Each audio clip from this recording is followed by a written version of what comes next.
안녕하세요. 아이와 어른이 함께 볼만한 어린이 책을 소개하는 찬이 삼촌의 어린이 책 맞아요 시간입니다.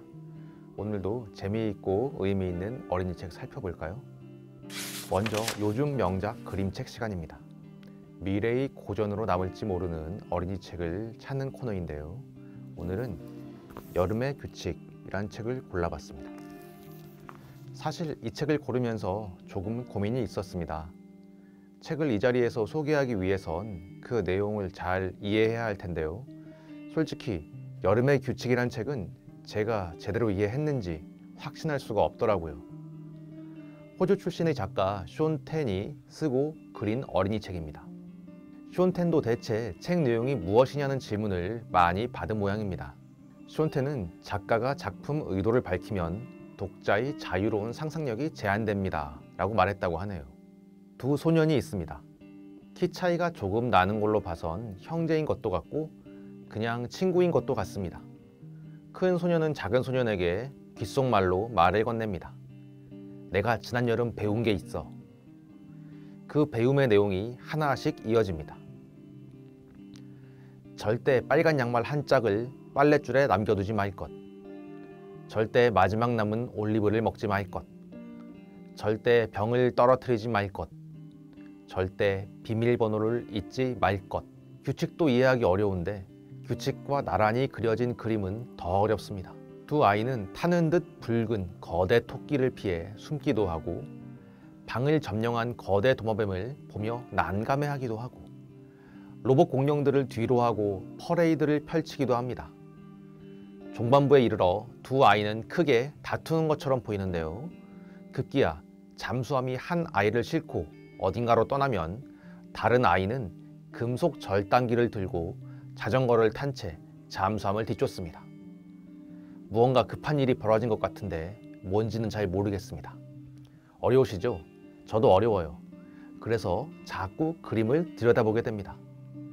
무언가 불길하고 기괴한 분위기가 이어지는데요.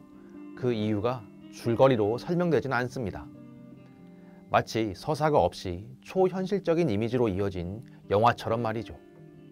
두 아이가 친하게 지내다가 다투고 다시 함께 손잡고 텔레비전을 보면서 끝난다는 점에서 아이들의 관계, 우정, 그리고 우정의 양상에 따라 변하는 마음속 풍경을 그린 것도 같습니다. 우리는 책을 보면서 자주 그런 질문을 합니다. 이 책의 메시지는 무엇인가? 하지만 메시지를 찾기 위해 여름의 규칙을 읽는다면 실패할 확률이 높습니다. 여름의 규칙을 읽기 위해선 그림과 그에 딸린 문장이 주는 느낌에 주목할 필요가 있습니다. 특히 그림이 강렬하기 때문에 이 그림을 천천히 보면 어떤 기분이 들고 무슨 생각이 나는지 살펴보는 게 어떨까 합니다. 이주의 어린이 책은 눈 깜짝할 사이입니다. 글이 거의 없는 그림책입니다. 내용은 어찌 보면 간단합니다. 제목 그대로 눈 깜짝할 사이 어떤 일이 일어나는지 보여줍니다. 5개의 장면이 각 3개의 그림으로 구성됐습니다. 예를 들어 첫째 장과 두 번째 장에 거의 비슷하게 그려진 나비가 세 번째 장에서 꽃을 박차고 날아오른다거나 첫째 장과 둘째 장에서 눈에 보이던 차 속의 각설탕이 셋째 그림에선 녹아 없어지는 식입니다. 말 그대로 눈 깜짝할 사이 일어나는 일들을 보여주죠. 반전은 마지막으로 묶인 3장의 그림에 있습니다. 갈래머리 여자아이가 방금 각설탕이 녹아든 차를 바라보고 있습니다. 고개를 숙이고 있어 눈을 감았는지 떴는지 모호합니다. 첫째 장과 둘째 장 아이의 표정은 똑같습니다. 그리고 문제의 마지막 장, 똑같은 표정과 헤어스타일의 사람이 있습니다. 단지 머리가 하얗게 새고 얼굴에 주름이 가득하다는 것만 빼면 말이죠.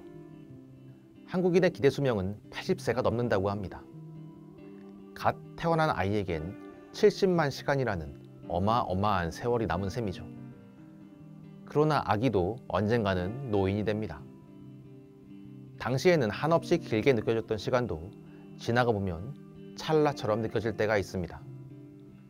지금의 어르신들도 언젠가는 아기였겠죠. 하나의 인생이 정말 눈 깜짝할 사이 지나가 버린 걸까요? 여러 가지 생각이 들게 하는 책입니다. 오늘 소개한 책 어땠나요? 다음 시간에 만나요. 안녕.